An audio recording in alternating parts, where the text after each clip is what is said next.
Que les moments où le soleil apparaît et disparaît à l'horizon sont des moments de la journée où tout devient possible. L'entre-deux du royaume des ombres et celui de la lumière. Cet instant unique où les morts reviennent à la vie, où les ombres de la nuit s'allongent à l'infini et où toutes les créatures de la nuit s'aventurent hors de leur tanière. C'était un matin ordinaire, comme il en existait tant dans une simple vie humaine. Un samedi matin humide et glacé d'hiver, où je quittais la maison bien emmitouflée dans ma parka metelacée qui me protégeait chichement contre le froid mordant. Il faisait encore nuit lorsque je me dirigeais vers la grange, cartable au dos, pour prendre mon vélo qui me servirait à me rendre au collège. Un vent sinistre soufflait et sifflait à travers les arbres, sous la lune bafarde qui s'attardait dans le ciel voilé de sombres nuages. En levant les yeux vers le ciel, je réprimais un frisson qui n'était pas dû au froid.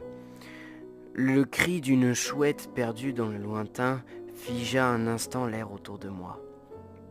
Saisi d'effroi, j'avais cessé de respirer en m'immobilisant au milieu du chemin.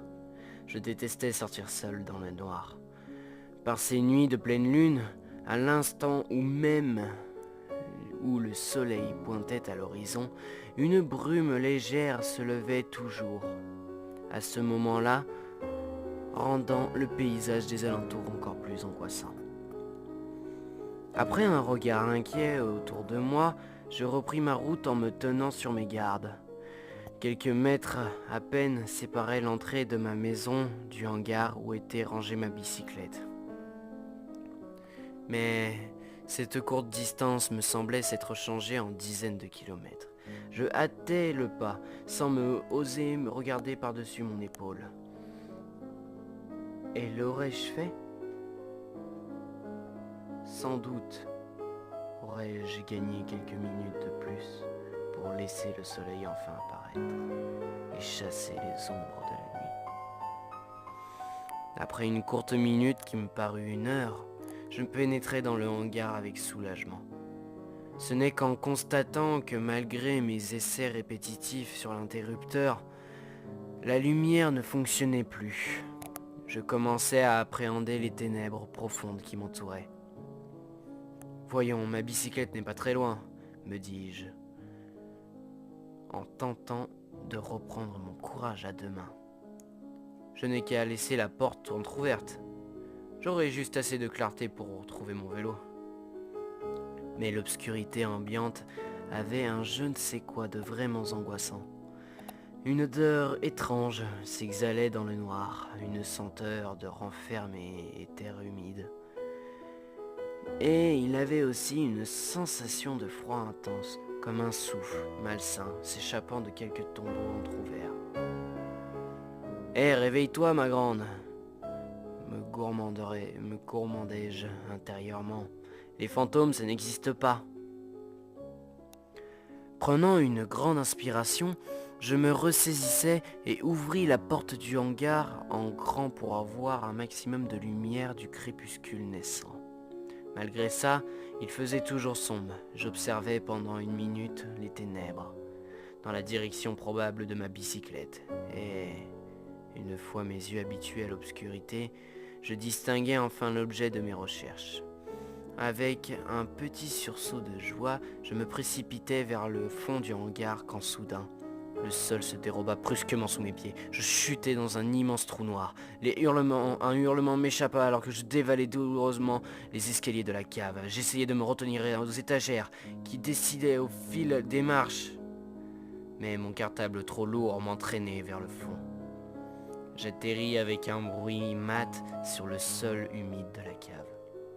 Le corps meurtri et les idées confuses, après cette dégringolade, je me redressai finalement pour comprendre ce qui m'était arrivé. Dès que je me suis relevé, une porte était devant moi. Cette porte m'avait été fortement déconseillé de l'ouvrir par mon père. Il me disait que derrière il y avait une sorte de cagibi qui était en bazar. Dans tous les cas, il ne voulait pas que je l'ouvre. Mais à ce moment précis, je ne sais pourquoi, une grande curiosité s'empara de moi. J'étais tombé jusqu'ici et j'avais pour habitude de me dire que tous les événements qui se passaient et qui m'arrivaient étaient écrits par le destin. Je sais que cela paraît fou, mais cette curiosité continua, évolua de plus en plus. Je pris mon courage à deux mains et agrippa la poignée de la porte. Je l'ouvris. Depuis l'extérieur de la grange, on entendit un cri de terreur, de souffrance, qui venait de la cave. Depuis ce jour, plus personne n'est revenu de cette cave.